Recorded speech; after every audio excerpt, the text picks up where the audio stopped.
개빈 뉴섬 캘리포니아 주지사를 소환하려는 공화당의 시도가 무산됐습니다. 뉴섬 주지사는 어제 치러진 리콜 선거 투표에서 과반이 넘는 리콜 반대표를 얻어 주지사직을 계속 유지하게 됐습니다. LA 멜로즈 애비뉴 거리에서 각종 범죄가 잇따르고 있습니다. 어제 한 옷가게에선 한 무장강도가 침입해 $8,000 상당의 옷과 신발을 훔쳐 달아났습니다. 추석 연휴를 앞두고 한국 방문을 계획하는 사람이 늘면서 자가격리 면제 신청도 증가하고 있습니다. LA 총영사관은 수요가 증가함에 따라 면제서 발급이 5일까지도 소요될 수 있다며 여유를 갖고 신청할 것을 당부했습니다. 유색인종의 여성 2명이 보스턴 시장 선거 본선에 진출하게 됐습니다. 누가 당선되든 200년간 백인 남성이 차지한 보스턴 시장직에 새로운 역사가 쓰일 전망입니다. 본 프로그램은 벤코보홉의 새로운 몰기지 전문 컨설턴트 팀이 내 집 마련의 꿈을 도와드립니다. 희망을 설계하는 전문가들의 은행 벤코보홉 제공입니다. 여러분 안녕하십니까? 9월 15일 첫 소식입니다. 어제 열린 개빈 뉴섬 캘리포니아 주지사에 대한 주민 소환 투표가 부결됐습니다. LA타임스에 따르면 오늘 아침 기준 68% 정도의 개표가 완료된 가운데 리콜 반대가 584만 283표에 달해 전체의 3분의 2에 육박하는 63.9%의 비율로 집계됐습니다. 반면 리콜 찬성은 329만 7,145표로 36.1%에 그쳤습니다. So I'm humbled and grateful to the millions and millions of Californians that exercise their fundamental right to vote and express themselves so overwhelmingly. 이번 승리로 뉴섬 주지사는 오는 2023년 1월까지 주지사직을 유지하게 되며 내년 중간 선거에서 재선에 도전하는 데 유리한 고지를 점령하게 됐습니다. 한편 캘리포니아 주지사 예비선거는 내년 6월 7일에 치러지며 본선은 내년 11월 8일에 열립니다. 패션 매장과 음식점이 몰려있는 LA 멜로즈 애비뉴 거리에서 또 무장 강도 사건이 발생했습니다. 카페에서 야외 식사를 즐기던 고객들이 무장 강도를 당한 지 불과 일주일 만인데요. 이번에는 한 옷가게에서 발생했는데 용의자는 $8,000어치의 신발과 옷을 훔쳐 달아났습니다. 김재은 기자의 보도입니다. LA 멜로즈 애비뉴의 한 옷가게. 가게로 들어온 한 남성이 직원에게 봉투를 집어던지더니 권총을 겨누며 옷과 신발을 넣으라고 지시합니다. 직원이 요구에 응하자 용의자는 곧바로 금품을 강탈해 도보로 도주합니다. 불과 2분여 만에 벌어진 상황, 피해액만 $8,000에 달합니다. 훔친 물건들은 대부분 중고시장에 되팔거나 암거래되고 있습니다. These stores carry high-ticket items like these shoes. They're a big draw. The clothing's a big draw, and there's a lot of not only are the stores involved in the resale of these shoes, but there's also people that set up in like the back streets and in the alleys, and they sell shoes and buy shoes as well. 최근 멜로즈 거리에선 이런 무장 강도 사건이 잇따르고 있어 당국은 바짝 긴장하고 있습니다. 최근 한 이발소에선 무장 강도가 침입해 돈을 내놓으라며 종업원을 위협하는 사건이 발생했고 지난 7일 한 카페에선 야외 식사를 즐기던 손님 3명이 무장 강도 피해를 당하기도 했습니다. Yeah, I was in the back actually. I was in the back when this happened, and I just saw people running in here, and they started screaming gun, and then one of the girls that got robbed fainted on the floor. 또 앞서 지난달 한 신발 가게에선 직원 여러 명과 말다툼 끝에 16살 청소년이 총격을 가하면서 직원 1명이 숨지기도 했습니다. 경찰 당국은 이런 옷가게와 음식점이 다수 몰려있는 멜로즈 애비뉴 거리는 강도들의 표적이 되고 있다며 최근 들어 범죄의 빈도가 부쩍 잦아졌다고 강조했습니다. On TV, in social media, Melrose is a hot spot. So people want to come to Melrose when they're on vacation. They want to visit and go shopping. And unfortunately, these folks that are involved in this criminal activity know that, and they come up here with the intent to do it. And unfortunately, these folks get victimized. 당국은 이에 대응하기 위해 순찰을 중심으로 방범 활동을 확대할 계획이라고 밝혔습니다. 하지만 어디서든 범죄가 발생할 수 있는 만큼 주민들은 가능하면 현금을 많이 가지고 다니지 말고 만일 강도범과 직면했다면 요구대로 응하고 반항하지 말 것을 당부했습니다. MBC 뉴스 김재윤입니다. 사우스캐롤라이나주의 한 변호사가 보험금을 노리고 본인의 위장 사망극을 계획한 것으로 드러나 충격을 주고 있습니다. 사우스캐롤라이나 경찰 당국은 53살 알렉스 머도우가 지난 4일 아들이 $10,000의 생명보험금을 받을 수 있도록 하기 위해 본인의 청부 살인을 계획했다고 밝혔습니다. 사건 당시 머도우는 911에 신고하고 자동차 타이어에 펑크가 나 이를 교체하는 도중 누군가가 자신의 머리에 총을 쐈다고 말했습니다. 머도우는 보험 약관에 자살보험금 지급 조항이 있는 것으로 착각하고 이른바 킬러를 고용해 본인의 살해를 지시했지만 가까스로 목숨을 건진 것으로 알려졌습니다. 머도우의 변호사는 머도우가 몇 달 전 아내와 큰아들이 갑자기 숨지면서 충격에 빠졌고 막내 아들을 지키기 위해 보험금을 노린 채 본인이 목숨을 끊으려고 한 것이라고 설명했습니다.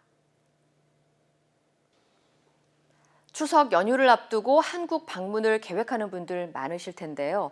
자가격리 면제 신청이 증가하면서 면제서 발급 소요 시간도 지연되고 있습니다.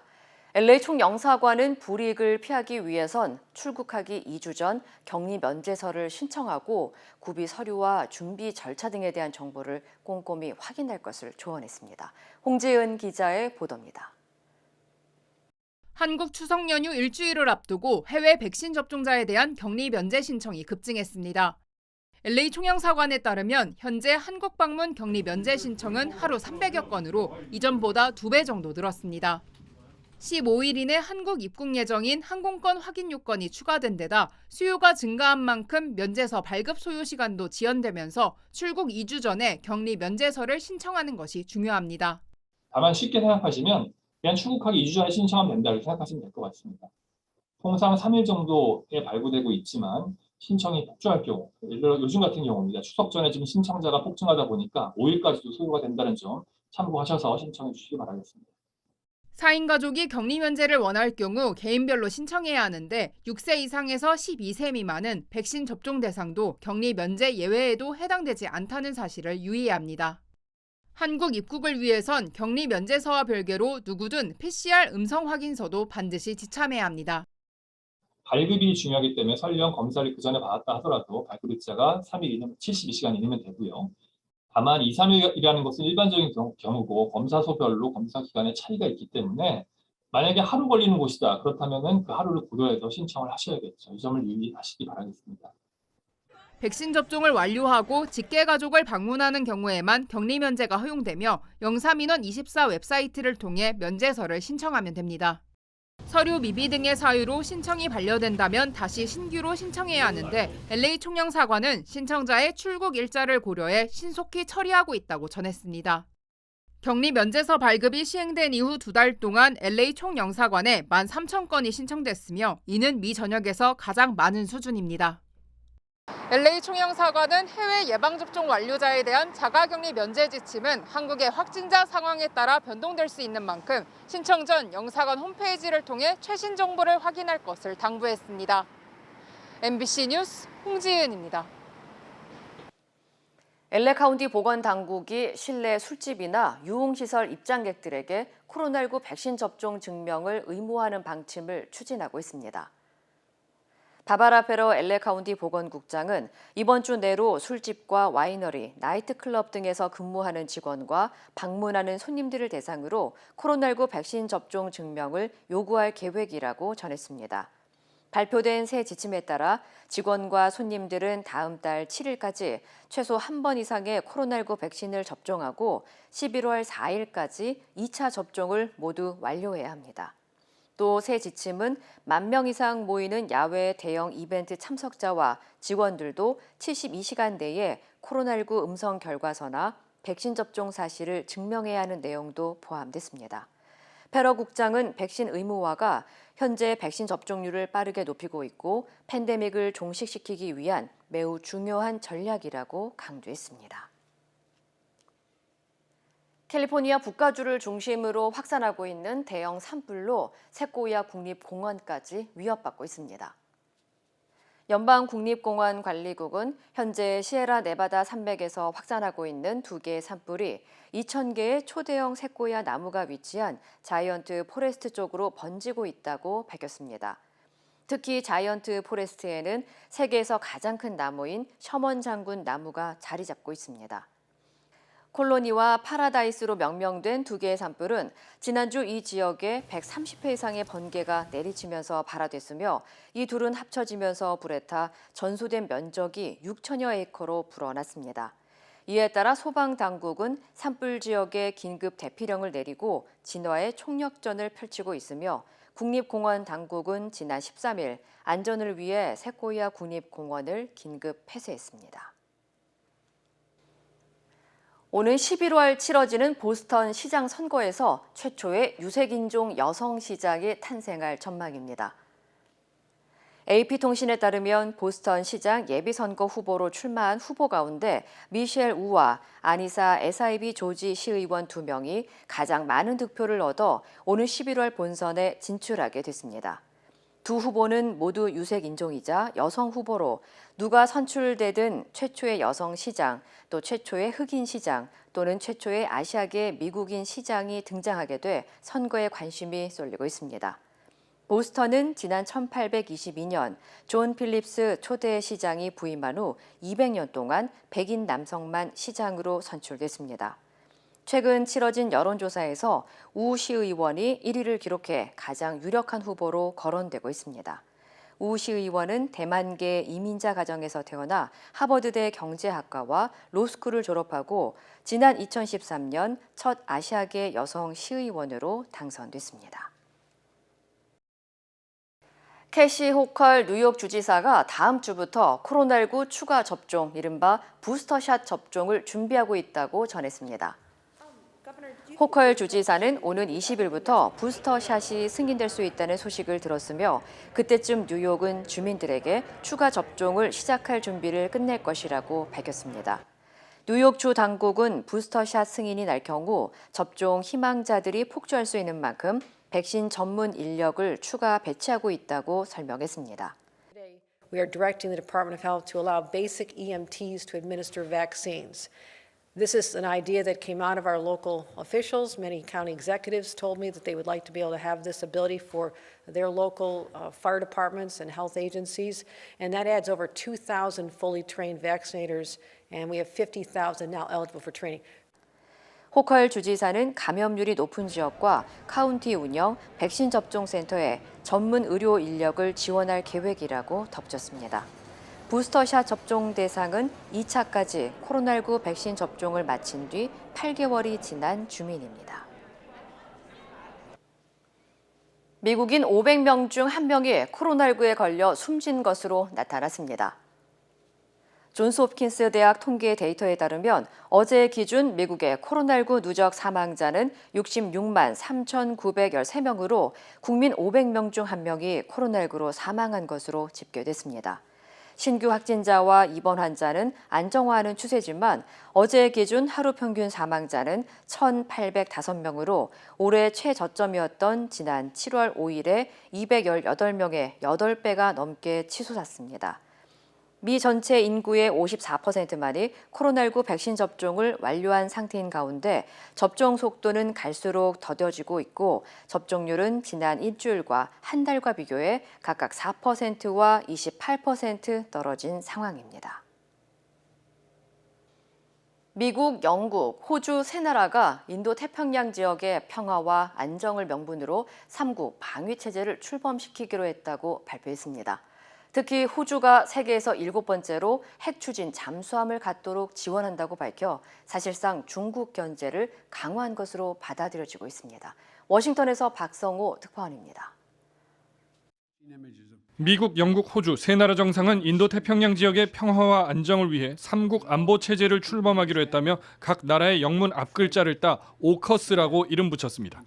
화상 브리핑을 통해 세 정상은 사이버 AI, 해저 작전 능력, 정보 공유의 강화와 함께 핵 추진 잠수함을 확보하려는 호주의 계획을 지지하기로 합의했다고 밝혔습니다.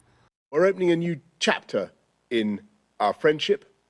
And the first task of this partnership will be to help Australia acquire a fleet of nuclear-powered submarines. 이에 따라 미국과 영국은 핵 인프라가 없는 호주에 앞으로 18개월간 기술적 전략적 지원을 하기로 했습니다. 호주가 핵 잠수함을 보유하면 미국, 영국, 프랑스, 러시아, 중국, 인도에 이어 세계에서 7번째 보유국이 됩니다. To meet these challenges, to help deliver the security and stability our region needs, we must now take our partnership to a new level. 핵 잠수함은 핵무기를 싣는 잠수함이 아니라 원자력, 즉 핵을 동력으로 삼는 잠수함인데 기존의 디젤 연료 잠수함처럼 정기적으로 수면 위로 올라올 필요가 없어서 해저에서 위치가 노출되지 않으며 소음도 훨씬 작습니다. 미국은 이번 조치가 특정 국가를 겨냥한 게 아니라고 밝혔지만 호주를 통해 중국 견제를 강화한 것으로 받아들여지고 있습니다. This is about investing in our greatest source of strength, our alliances, and updating them to better meet the threats of today and tomorrow. 바이든 대통령은 다음 주 유엔 총회 기간에 백악관으로 호주, 인도, 일본 총리를 초청해 중국 견제용 4개국 협의체인 쿼드의 첫 대면 정상회담을 가질 예정입니다. 워싱턴에서 MBC 뉴스 박성호입니다. 북한의 탄도미사일 발사에 미국이 유엔 안보리 결의 위반이라며 규탄한다는 입장을 밝혔습니다. 그러면서도 북한에 대한 외교적 접근 원칙은 변하지 않았다고 강조했습니다. 워싱턴에서 김수진 특파원입니다. 오늘 미국 국방부 브리핑은 북한 미사일 발사를 규탄하는 성명을 읽는 것으로 시작됐습니다. 유엔 대북 제재 결의 위반임을 지적하면서 한국과 일본에 대한 방어는 철통 같다고 강조했습니다. These launches are in violation of multiple UN Security Council resolutions. Our commitment to the defense of the Republic of Korea and Japan remains ironclad. 그러나 미국은 이번 미사일 발사를 위협으로 평가하지는 않았습니다. 북한의 불법적인 무기 개발이 상황을 불안정하게 만든다면서도 미국인이나 미국 영토, 동맹국에 즉각적인 위협이 되지는 않는다는 겁니다. 상황이 더 악화되는 것을 막고 대화를 통한 해결 여지를 열어둔 것으로 풀이됩니다. 미국 국무부도 외교적 해법을 다시 한번 내세웠습니다. 특히 미국은 북한의 적대적 의도가 없다며 대화에 나설 것을 촉구했습니다. We think we can do that through diplomacy with the ROK. And we've been very clear in the messages that we have conveyed to the DPRK that we stand ready to engage in that dialogue. 언제까지 기다리기만 할 거냐는 질문이 나오자 외교가 한반도 비핵화를 달성할 수단임을 믿는다며 외교의 중요성을 재차 강조했습니다. 하지만 북한은 대화 요구에 연이은 도발로 답을 대신하고 있습니다. 북한이 미국으로부터 제재 완화를 이끌어내기 위해 추가 도발을 이어갈 거란 우려가 커지고 있습니다. 유엔 안보리는 오늘 한반도 상황과 관련한 비공개 긴급회의를 소집했습니다. 워싱턴에서 MBC 뉴스 김수진입니다. 북한의 김여정 노동당 부부장이 어제 문재인 대통령이 참석한 SLBM 참관 발언을 문제 삼아 남북 관계가 완전히 파괴될 수 있다고 으름장을 놨습니다. 최근 미사일 발사는 자위적인 활동이라고 해명하면서 남북 관계의 여지를 남기기도 했습니다. 김지만 기자입니다.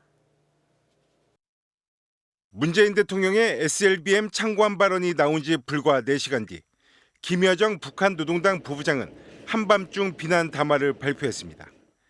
김 부부장은 조선중앙통신을 통해 문재인 대통령이 우리의 미사일 전력은 북한의 도발을 억제하기에 충분하다는 부적절한 실언을 했다고 밝혔습니다. 또 대통령까지 나서서 상대방을 헐뜯는 데 가세한다면 부득이 맞대응 성격의 행동이 뒤따르게 될 것이라며 남북관계가 완전 파괴로 치닫게 될 것이라고 으름장을 놨습니다. 그러면서 김 부부장은 최근 이딴 미사일 발사가 도발이 아닌 자위적인 활동이라고 강조했습니다. 그는 남조선이 억측하는 대로 그 누구를 겨냥하고 그 어떤 시기를 선택해 도발하는 것이 아니다라고 해명했습니다. 이번 북한의 미사일 발사가 한미일 북핵 수석대표 협의나 왕이 중국 외교부장 방한, 남측의 SLBM 발사일과 맞물린 건 우연일 뿐 의도한 게 아니라는 뜻으로 해석됩니다. 또 김 부부장은 남북관계 완전 파괴를 언급하면서도 그걸 바라지 않는다며 수위를 조절했습니다. 그리고 이번 담화에서 이례적으로 남조선 당국자라는 우회적인 표현 대신 문재인 대통령이라는 직접적인 표현을 사용했습니다. 청와대는 김 부부장 담화의 내용과 의도 등을 분석하고 있다며 별도의 공식 입장을 내지 않았습니다. MBC 뉴스 김지만입니다. 북한이 어제 동해로 탄도미사일을 발사했습니다. 지난 3월에 쐈던 미사일의 보안 시험으로 추정되는데 한국군의 SLBM 발사 시험이나 중국 왕이 외교부장의 방한과 관련이 있어 보입니다. 김재경 기자입니다. 북한이 단거리 탄도 미사일을 발사한 건 오후 12시 34분. 우리 군의 잠수함 발사 탄도 미사일 SLBM 발사 시험이 성공하기 약 2시간 전입니다. 평안남도 양덕 일대에서 5분 간격으로 발사된 단거리 탄도 미사일 2발은 동해상으로 800km를 날아갔고 고도는 60km였습니다. 지난 3월 발사했던 탄도 미사일 비행거리 600km보다 200km 늘어난 수치입니다. 이번 미사일은 북한이 지난 3월에 쐈던 이스칸데르 개량형인 KN-23과 동일하며 사거리를 늘리고 정밀도를 높인 것으로 추정됩니다. 지난 3월에 발사한 실험 결과에 따라서 그 데이터를 기반으로 조금 더 수정 보완하는 작업을 통해서 시험 발사가 이루어졌을 가능성이 크다고 보는 거죠. 북한이 미사일을 발사한 건 올해 들어 5번째. 이번 같은 탄도 미사일은 지난 3월 25일 이후 2번째입니다. 지난 11일과 12일 발사한 순항 미사일과 달리 이번에 발사한 탄도 미사일은 UN 안보리 결의 위반 대상. 당장 일본은 자신들의 배타적 경제 수역 밖에 미사일이 낙하한 것으로 추정된다면서도 북한을 강하게 비난했습니다. 本年3月25日以来、約6ヶ月ぶりの弾道ミサイル発射は、我が国と地域の平和と安全を脅かすものであり、言語道断です。 청와대는 국가안전보장회의를 긴급 소집해 북한의 미사일 도발에 우려를 표명하고 미국 등 관련국과 발사 배경 등을 정밀 분석하고 있다고 밝혔습니다. MBC 뉴스 김재경입니다.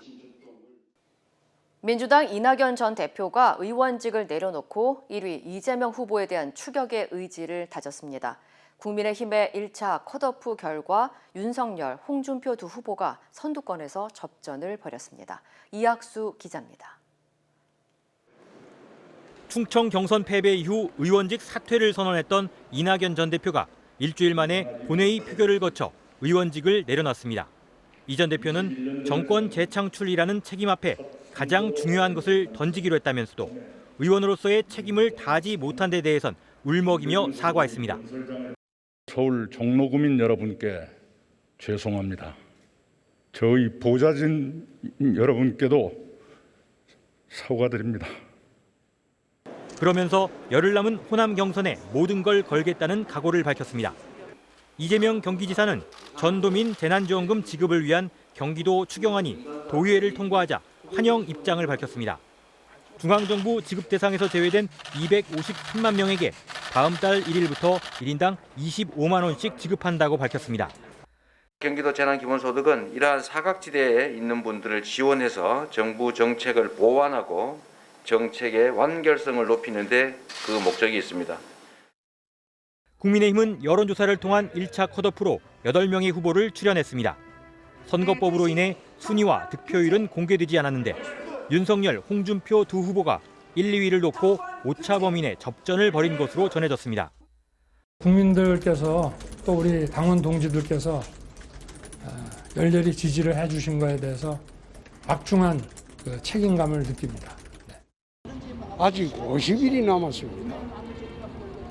그 사이에 어떤 게 또 출렁거릴지 그건 아무도 모릅니다.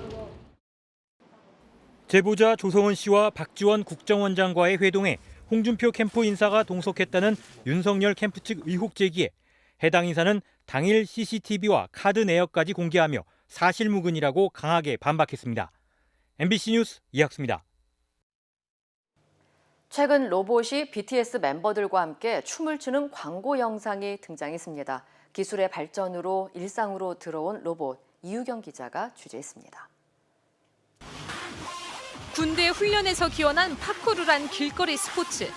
사람도 힘든 걸 이제 로봇들이 해냅니다. 기울어진 땅을 뛰어가는 건 기본이고 공중에서 제비를 돌고 부드럽게 착지까지 해냅니다. 다른 로봇들이 돌리는 줄을 박자에 맞춰 뛰어넘을 수도 있습니다. 로봇 기술이 빠르게 진화하면서 이제 BTS와 함께 춤을 추는 광고 모델로도 등장했습니다. 심지어 디즈니는 공연과 영화 속 스턴트맨을 대신할 스턴트 로봇까지 개발했습니다. 불과 5-6년 전만 해도 로봇은 안쓰러운 존재였습니다. 금방 균형이 무너져 넘어지기 일쑤였습니다. 그런 로봇이 이제 축구 경기를 할 정도로 똑똑해졌습니다. 센서 기술과 두뇌가 발전했기 때문입니다. 이젠 주변 환경과 지형을 인식하고 알아서 반응합니다. 실시간으로 계속 내가 어떠한 힘을 받고 있구나를 알고 있으면 부딪혔을 때 서라라는 명령을 만들어낼 수가 있겠죠. 그러면 그제서야 비로소 로봇은 안전한 도구로 사람과 같이 살아갈 수가 있습니다. 두 발로 걷는 로봇도 있지만 개처럼 네 발로 걷는 로봇도 있습니다. 높이 60cm, 무게 43kg의 작은 체구를 가지고 있지만 사람을 끌 정도로의 큰 힘을 갖고 있습니다. 균형 잡기가 더 쉽고 무거운 짐을 끌기에 적합합니다. 로봇의 개념은 더 넓어졌습니다. 스스로 충돌을 피하거나 차선을 유지하는 자율주행 차량도 일종의 로봇입니다. 그래서 자동차 회사들이 로봇 투자에 가장 적극적입니다. 테슬라 CEO 일론 머스크가 로봇 개발 계획을 발표한 것도, 현대차가 로봇 회사를 인수한 것도 그래서입니다. I think that the future of cars and the future of robots will be very similar. They will need to see the world. They'll need to do lots of computation, and they'll have batteries. 로봇이 점점 인간을 닮아가면서 이제 일상으로 깊숙이 들어오기 시작했습니다. MBC 뉴스 이유경입니다. 조 바이든 대통령이 중국의 시진핑 국가주석에게 대면 회담을 제안했지만 무산됐다는 보도가 나왔습니다. 관련 소식 전해드립니다.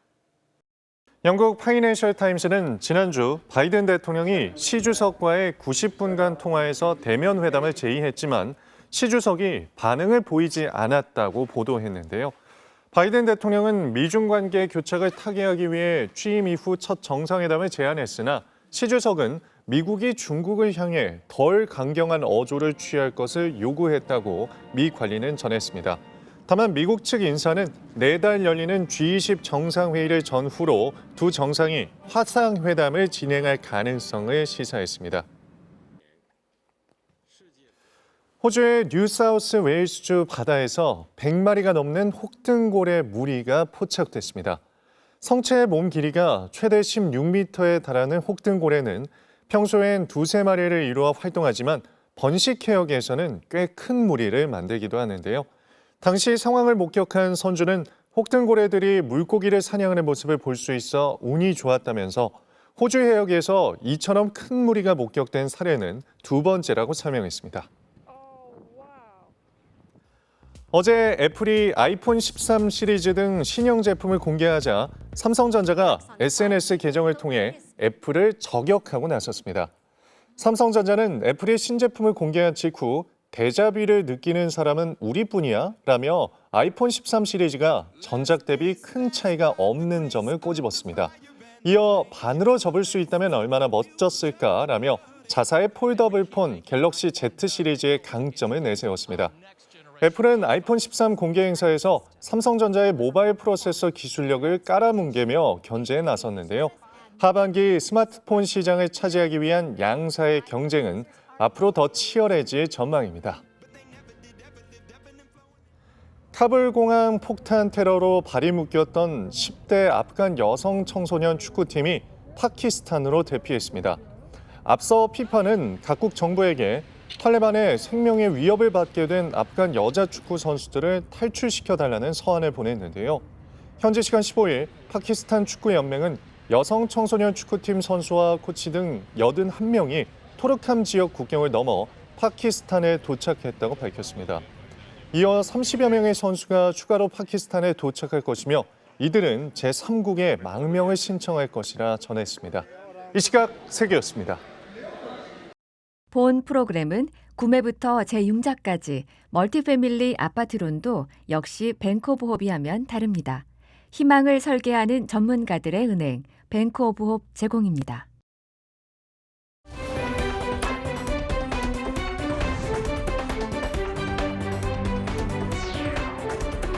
투데이 이슈톡입니다.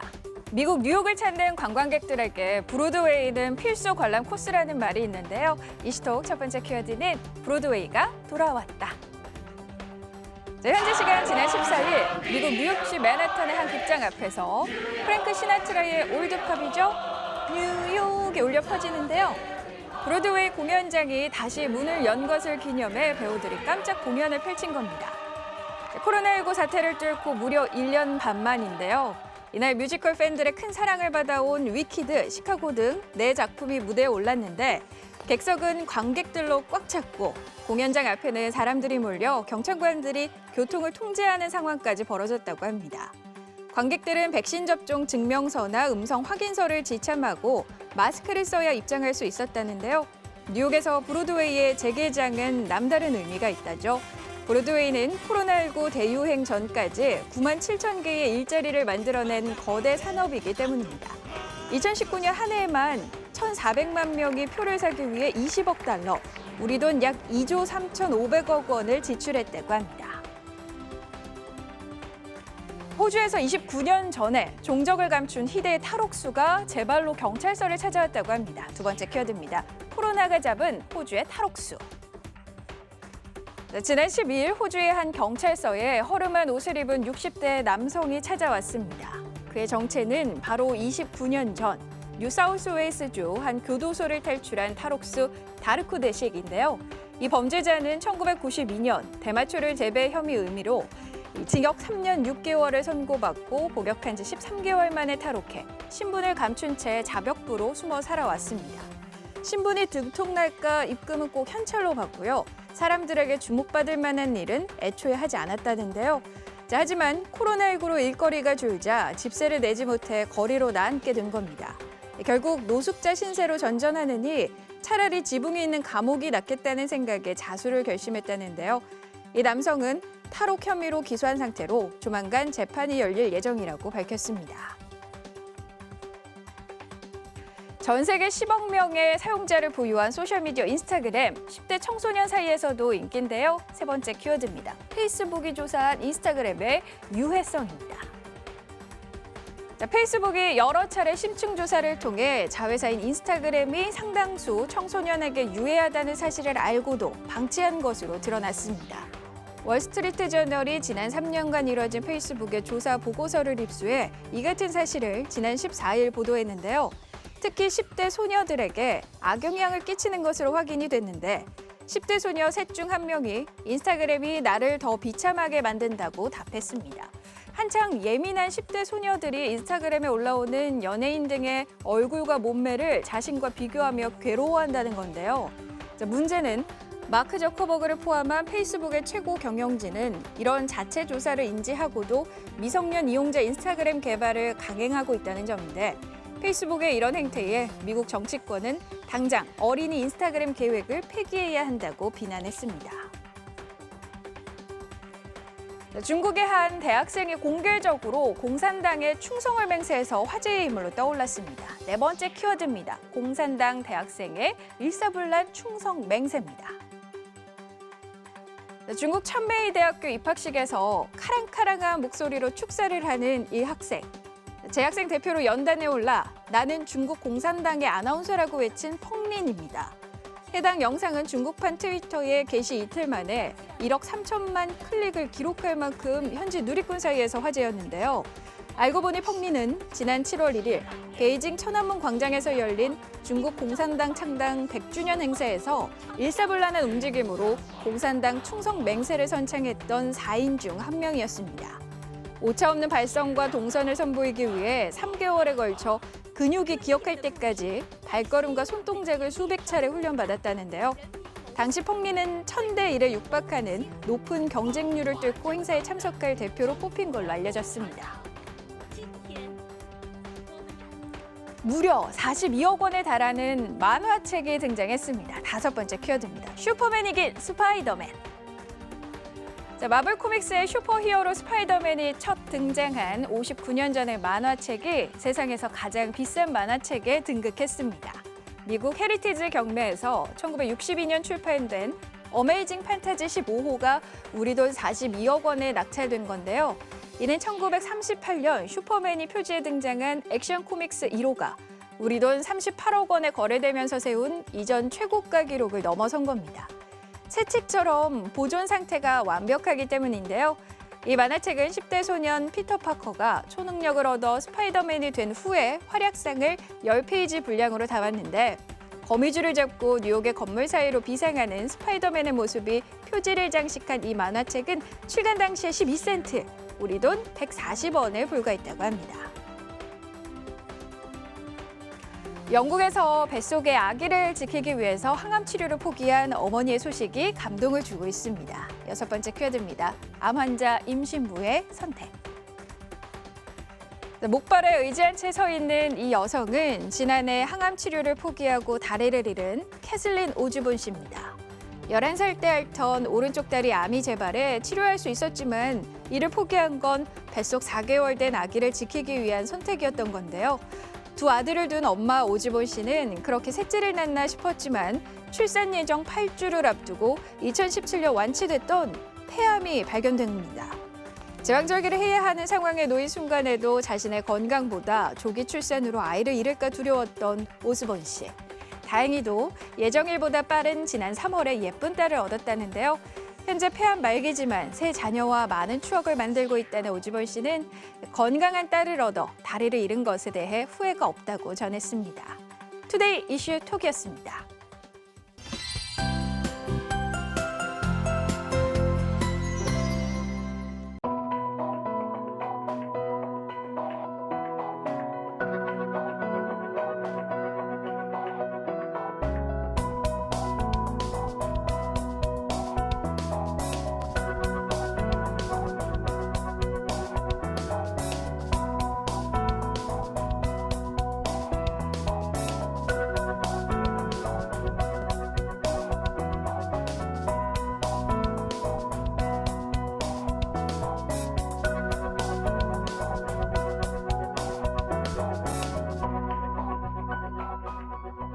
이상으로 9월 15일 수요일 뉴스를 마칩니다. 시청해주신 여러분 고맙습니다.